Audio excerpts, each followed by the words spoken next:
À ce stade, il semblerait que l'homme n'avait pas l'intention de tuer le président, mais de l'arrêter, puis de prendre sa place.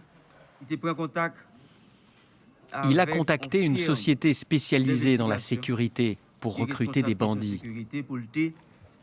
Il est arrivé en Haïti début juin, accompagné de certains d'entre eux, censés initialement garantir sa sécurité. C'est une fois sur place que les plans auraient changé.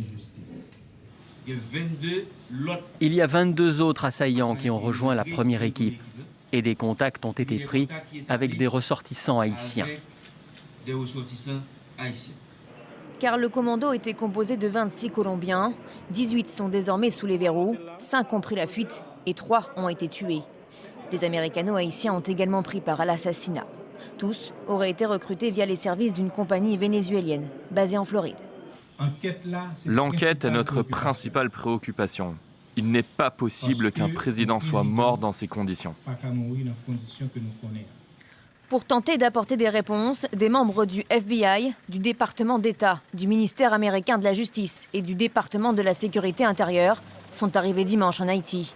La police sur place est également en lien étroit avec le directeur des services de renseignement colombiens.